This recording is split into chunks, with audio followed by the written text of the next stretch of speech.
اعوذ باللہ من الشیطان اللعین الرجیم، بسم اللہ الرحمن الرحیم۔ صفحہ نمبر 49۔ یہ سورہ مبارکہ بقرہ کا آخری صفحہ ہے، تیسرا پارہ ہے، اور اس صفحے میں سورہ مبارکہ بقرہ کی 283 نمبر سے 286 نمبر تک کی آیات ہیں، کل 4 آیتیں کہ جن کا ترجمہ یہ ہے بسم اللہ الرحمن الرحیم۔ اور اگر تم سفر میں ہو اور کوئی کاتب نہیں مل رہا ہے تو کوئی رہن رکھ دو، اور ایک کو دوسرے پر اعتبار ہو تو جس پر اعتبار ہے اس کو چاہیے کہ امانت کو واپس کر دے اور خدا سے ڈرتا رہے، اور خبردار گواہی کو چھپانا نہیں کہ جو ایسا کرے گا اس کا دل گنہگار ہوگا، اور اللہ تمہارے اعمال سے خوب باخبر ہے۔ اللہ ہی کے لیے زمین اور آسمان کی کل کائنات ہے، تم اپنے دل کی باتوں کا اظہار کرو یا ان پر پردہ ڈالو، وہ سب کا محاسبہ کرے گا۔ وہ جس کو چاہے گا بخش دے گا اور جس پر چاہے گا عذاب کرے گا۔ وہ ہر شے پر قدرت اور اختیار رکھنے والا ہے۔ رسول ان تمام باتوں پر ایمان رکھتا ہے جو اس کی طرف نازل کی گئی ہیں، اور مومنین بھی سب اللہ اور ملائکہ اور مرسلین پر ایمان رکھتے ہیں۔ ان کا کہنا ہے کہ ہم رسولوں کے درمیان تفریق نہیں کرتے۔ ہم نے پیغام الہی کو سنا اور اس کی اطاعت کی۔ پروردگار، اب تیری مغفرت درکار ہے اور تیری ہی طرف پلٹ کر آنا ہے۔ اللہ کسی نفس کو اس کی وسعت سے زیادہ تکلیف نہیں دیتا۔ ہر نفس کے لیے اس کی حاصل کی ہوئی نیکیوں کا فائدہ بھی ہے اور اس کی کمائی ہوئی برائیوں کا مظلمہ بھی۔ پروردگار، ہم جو کچھ بھول جائیں یا ہم سے غلطی ہو جائے اس کا ہم سے مواخذہ نہ کرنا۔ خدایا، ہم پر ویسا بوجھ نہ ڈالنا جیسا پہلے والی امتوں پر ڈالا گیا ہے۔ پروردگار، ہم پر وہ بار نہ ڈالنا جس کی ہم میں طاقت نہ ہو۔ ہمیں معاف کر دینا، ہمیں بخش دینا، ہم پر رحم کرنا، تو ہمارا مولا اور مالک ہے۔ اب کافروں کے مقابلے میں ہماری مدد فرما۔ یہ اس صفحے کا ترجمہ ہے، اور اس صفحے کی جو آیات تفسیر کہ الحمدللہ پروردگار عالم کی استعانت اور مدد سے سورہ مبارکہ بقرہ آج ختم ہو رہا ہے، اور گزشتہ سال 30 صفحے کی تفسیر مولانا محمد رضی مہدوی صاحب قبلہ نے زحمت کیا اور یوٹیوب چینل نور اسلامک نیٹ ورک کے ذریعے آپ کی خدمت میں پہنچایا۔ اس سال بھی مولانا موصوف زحمت کر رہے ہیں اور نور اسلامک نیٹ ورک کے ذریعے یہ گفتگو آپ تک پہنچ رہی ہے۔ پروردگار عالم ان کی خدمات کو قبول فرمائے اور تمام سامعین سننے والوں کو بھی اجر عظیم عنایت کرے۔ 283 نمبر کی آیت میں پروردگار عالم نے گزشتہ صفحے میں جو حکم تھا وہ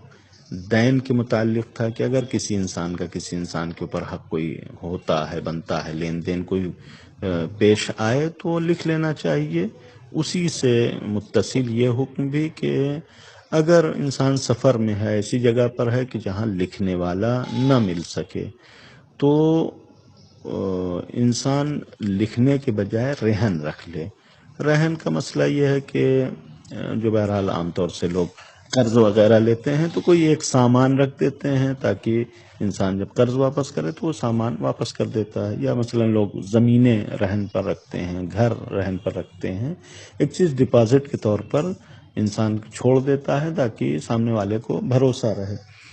اور یہ بھروسہ قرآن مجید ایک خطاب کرتا ہے ان لوگوں سے کہ جس کے پاس رہن رکھا گیا، کہ رہن ایک امانت ہے، لہذا رہن کے تمام احکام جو فقہی کتابوں میں بیان کیے گئے ہیں ایک امانت کے طور پر رہن میں جو انسان جس کے پاس رہن رکھا گیا ہے اس کو تصرف کا اختیار نہیں ہوتا، یعنی جو سامان رکھا گیا ہے وہ استعمال نہیں کر سکتا، مگر یہ کہ الگ سے وہ مالک اجازت دے دے، ورنہ سامان امانت کے طور پر رکھا جاتا ہے اور اس میں انسان کو اختیار نہیں ہوتا۔ اس کے بعد یعنی انسان چونکہ بھروسہ کرے تو پھر انسان کو بھروسہ نہیں توڑنا چاہیے، اور اگر انسان نے بھروسہ کیا ہے تو سامان واپس کر دینا چاہیے، اور پروردگار عالم حکم دیتا ہے کہ خدا سے ڈرو، یعنی صرف اور صرف اس دنیا کے معاملات مد نظر نہ رہیں بلکہ خدا سے ڈرتے رہو۔ اور اسی کے ساتھ ساتھ یہ حکم بیان کیا کہ وَلَا تَكْتُمُوا الشَّهَادَةَ، یہ شہادت کا حکم جو ہے وہ عام ہے، یعنی دین کے معاملے میں ہو یا کسی دوسرے معاملے میں ہو، اگر کسی انسان کے پاس کسی حقیقت کا علم ہے تو انسان کے لیے ضروری ہے کہ اگر اختلاف ہو جائے تو ایسی صورت میں کہ جب اس کی شہادت سے اختلاف رفع ہو سکتا ہو، یعنی بہت ساری چیزیں انسان کو معلوم ہوتی ہیں، اور اگر انسان مثلا لڑائی جھگڑا ہو اور اس میں جا کر گواہی دے دے، یعنی اس حقیقت کو بیان کر دے، تو ممکن ہے کہ اختلاف برپا ہو، ممکن ہے کہ فتنہ برپا ہو۔ ایسی جگہوں پر انسان کے لیے کتمان ضروری ہے، لیکن اگر ایسی جگہ ہے کہ جہاں پر شہادت سے ایک حق ثابت ہو جائے گا، ایک حق جو ہے وہ آشکار ہو جائے گا، ایک انسان کا حق مثلا ضائع نہیں ہوگا، مل جائے گا، تو ایسی جگہوں پر ضروری ہے کہ انسان جا کر گواہی دے جس حقیقت کا علم رکھتا ہے۔ اور اگر ایسے مقام پر انسان گواہی نہیں دیتا اور حقیقت کو چھپاتا ہے تو پروردگار عالم کا اعلان فرماتا ہے فَإِنَّهُ آثِمٌ قَلْبُهُ، یہ شخص گنہگار ہے، یعنی گواہی کا چھپانا ایک گناہ ہے، اور یہ گناہ ایسا ہے کہ جو گویا دل پر اثر رکھتا ہے۔ اس کے بعد کی آیت میں پروردگار عالم کی قدرت اور اس کے وسعت علم کا اعلان ہوتا ہے کہ اللہ کے لیے زمین اور آسمان کے درمیان جو کچھ بھی ہے سب اللہ کے اختیار میں، اللہ کی ملکیت میں ہے، لہذا اگر تم اپنے دل میں کچھ چھپاتے ہو تو اس کا بھی اللہ حساب کرے گا، اور اگر جو چیزیں ظاہر کرتے ہو اس کا بھی حساب اللہ کرے گا۔ یہاں پر بعض لوگوں کا خیال یہ ہے کہ مثلا انسان جو نیت کرتا ہے اس کے اوپر بھی گناہ رکھا ہے پروردگار عالم نے، جبکہ بہت زیادہ مشہور یہ ہے کہ مثلا نیت گناہ نہیں ہوتی، گناہ کا ارادہ گناہ نہیں ہے، تو پھر یہ آیت کیا مثلا اس حدیث کے خلاف ہے یا ان تمام باتوں کے خلاف ہے؟ نہیں، یہ جو دل کا معاملہ ہے کہ جو بھی انسان اپنے دل میں چھپائے گا، اپنے نفس میں جو چیزیں مخفی رکھتا ہے، پروردگار عالم اس کا بھی حساب کرے گا، اس کے اوپر بھی عذاب دے گا۔ اللہ تعالیٰ علیہ رحمہ فرماتے ہیں کہ دل میں دو طریقے سے یہ چیزیں پائی جاتی ہیں۔ ایک مرتبہ تو خیالات آتے ہیں کہ ایک وقتی طور پر کوئی انسان سوچتا ہے کہ اچھا چلو یہ گناہ کر لیا جائے، کوئی خیال انسان اس طریقے سے یا کوئی ایسا ارادہ کرتا ہے، یہ ایک چیز ہے کہ جس کے اوپر کوئی گناہ نہیں رکھا گیا ہے، کوئی حرام نہیں ہے، اگرچہ اس سے بھی پرہیز کرنا چاہیے کہ اخلاقی طور پر دل کو یہ چیزیں مقدر کر دیتی ہیں، گندا کر دیتی ہیں یا کالا کر دیتی ہیں، اور دھیرے دھیرے انسان کا دل جو ہے وہ آمادہ ہو جاتا ہے گناہ کے لیے، لہذا اس سے بھی پرہیز کرنا ہے۔ لیکن یہاں پر مراد یہ ہے کہ جو انسان دل میں چھپاتا ہے، بہت سارے انسان کے اندر وہ خصلتیں، وہ صفات ہوتے ہیں کہ جو برے صفات ہیں، جو بری خصلتیں ہیں، اور ان خصلتوں کی بنیاد پر جو اعمال صادر ہوتے ہیں، جو عمل وجود میں آتا ہے، وہ بھی بہرحال برا ہی ہوگا۔ لہذا ایسی خصلتیں اور ایسے صفات کے جو انسان کے اندر پائے جاتے ہیں اور ظاہر نہیں ہیں، یعنی لوگ نہیں جانتے، مثلا ایک انسان جھوٹ بولتا ہے، لوگ نہیں پکڑ پاتے، لیکن جھوٹا تو ہے، ظاہر نہیں ہوا اس کا جھوٹ۔ ایک انسان جو ہے وہ مثلا اور کسی گناہ میں ملوث ہے، کسی ایک برائی میں ملوث ہے جس کو لوگ نہیں جانتے ہیں، لہذا ایسی چیزیں، ایسے صفات کی جو ظاہر نہیں ہو پاتے لیکن صفات باطنی، یعنی ایسا خود سے باطنی ہے، برائی ہے اندرونی، ایسی چیزوں کا محاسبہ ہوگا۔ اور خود سے باطن کے حوالے سے بہت زیادہ مذمت بھی کی گئی ہے کہ انسان کے اندر اگر ایسی صفات ہیں کہ جو اندرونی طور پر برائی کا باعث ہوں، وہ بہرحال انسان اچھا نہیں ہے۔ اس کے بعد کی آیت 285 اور 286 نمبر کی جو آیات ہیں، اس حوالے سے ایک حکم یہ ہے کہ یہ دونوں آیتیں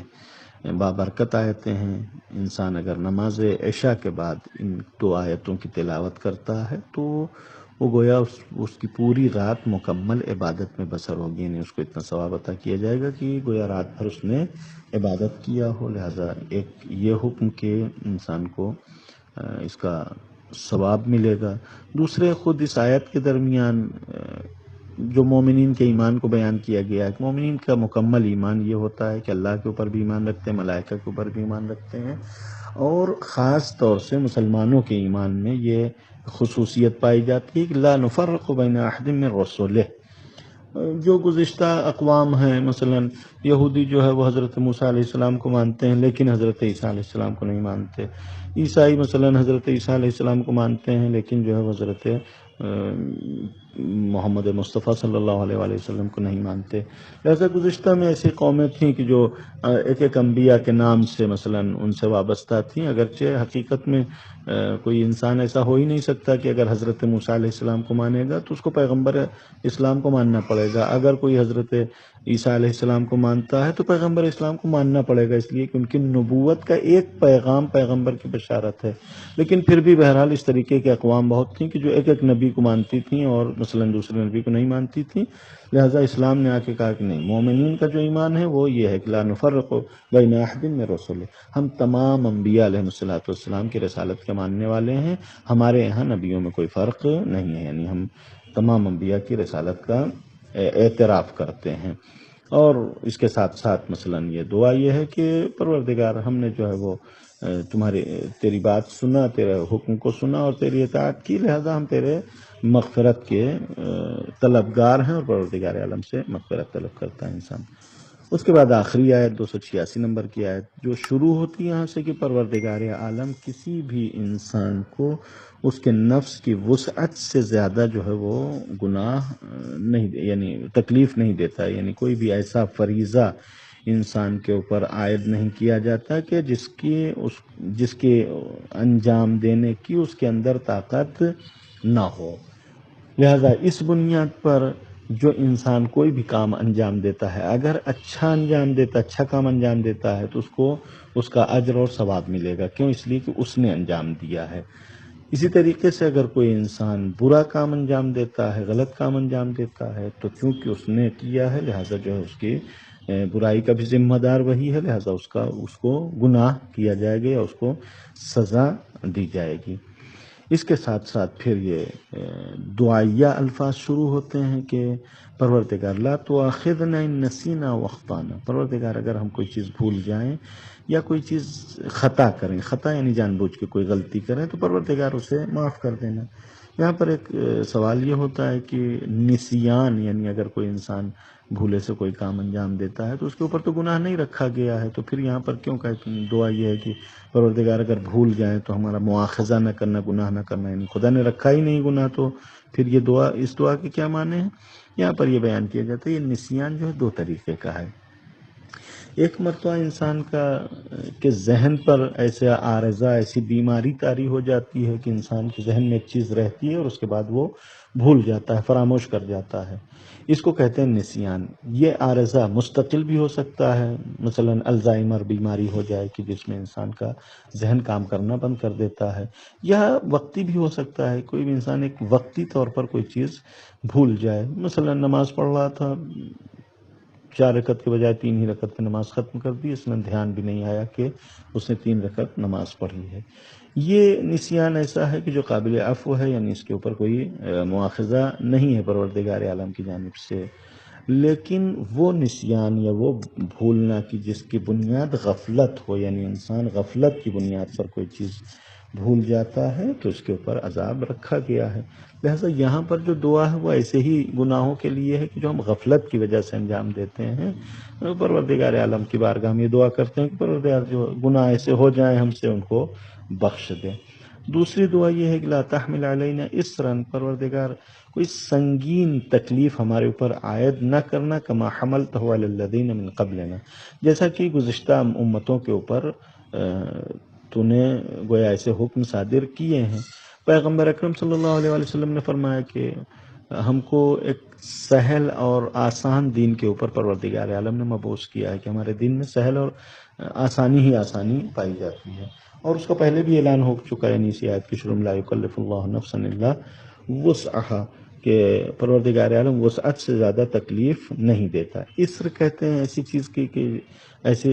سنگین گویا تکلیف یہ کہ جس کی طاقت انسان نہ رکھتا ہو۔ اسی کے ساتھ ساتھ مثلا یہ بھی دعا ولا تحملنا ما لا طاقت لنا، ایسی بھی چیزیں ہمارے اوپر حمل نہ کرنا کہ جس کے ہمارے اندر طاقت نہیں ہے۔ تو یہاں پر اسر یعنی ایسی چیزیں کہ جو گزشتہ امتوں کے اوپر تھیں، پروردگار ہمارے اوپر نہیں رکھنا، کہ پیغمبر نے فرمایا کہ ہماری امت سے عسر و حرج برطرف کر دیا گیا ہے اور آسان دین رکھا گیا ہے۔ تو جو گزشتہ امتوں کے اوپر تھا ان کے اوپر یہ کیا تھا، وہاں پر بہرحال یہ بھی جو گزشتہ امتوں کے لیے سخت تکلیفیں تھیں، وہ سخت تکلیفیں ان کے احکام کا حصہ نہیں تھیں، یعنی ابتدائی طور پر ان کو کوئی ایسا حکم نہیں دیا گیا تھا، بلکہ یہ احکام ایسے تھے کہ جو ان کے اوپر سزا کے طور پر عائد کیے گئے تھے، یعنی گویا چونکہ انہوں نے غلطی کیا تھا، جرم کیا تھا، لہذا ان کے اوپر سزا کے طور پر یہ احکام رکھے گئے تھے، ورنہ پروردگار عالم کسی بھی انسان کو اس کی طاقت سے زیادہ گویا تکلیف نہیں دیتا ہے، لیکن چونکہ بعض انہوں نے ایسے جرم کیے تھے کہ جس کی بنیاد پر پروردگار عالم نے کچھ سخت احکام ان امتوں کے اوپر عائد کیے تھے۔ سورہ مبارکہ انعام کی 146 نمبر کی آیت میں بیان کیا گیا کہ یہودیوں کے اوپر پروردگار عالم نے ناخون والے جانور کو حرام قرار دے دیا، بقر اور غنم، گائے اور بکری کی چربی کو حرام قرار دے دیا، سوائے اس کے کہ جو گوشت کے ساتھ ملی ہوئی چربی ہو یا پشت پر جو ہلکی چربی ہوتی ہے، ان کے علاوہ چربی بھی ان کے لیے حرام تھی، جبکہ یہ چیزیں حلال ہیں۔ تو پروردگار عالم نے حرام کیوں کیا؟ اس کی وجہ خود پروردگار عالم نے بیان فرمایا کہ یہ حکم نہیں تھا ان کے لیے کوئی کہ ابتدائی طور پر ان کے لیے ہم نے حرام قرار دیا ہو، بلکہ ذالک جزیناہم ببغیہم، یہ ان کے ظلم کی سزا تھی، یہ ان کے بغی، عدوان اور گویا طغیانیت کی سزا کے طور پر پروردگار عالم نے ان کے لیے یہ حکم عائد کیا تھا، ورنہ ابتدائی طور پر ان کے لیے بھی کوئی ایسا سخت حکم نہیں تھا۔ پروردگار عالم کی بارگاہ میں دعا ہے کہ پروردگار ہماری اس مختصر سی خدمت کو اپنی بارگاہ میں شرف قبولیت عنایت کرے، اور جو ارادہ ہے مومنین سے بھی گزارش ہے کہ دعا کریں کہ اس طریقے سے ہم مکمل قرآن کے صفحے صفحے کی ایک مختصر وضاحت اپنی وسعت تک بیان کر سکیں، اور انشاءاللہ اس بات کی بھی توفیق پروردگار عالم عطا کرے کہ یہ صرف ماہ مبارک رمضان میں محدود نہ رہے، انشاءاللہ جو اس کے بعد ماہ مبارک رمضان کے بعد بھی یہ سلسلہ جاری و ساری رہے۔ مومنین ہمارے حق میں بھی دعا کریں، التماس سے دعا۔ والسلام علیکم ورحمۃ اللہ وبرکاتہ۔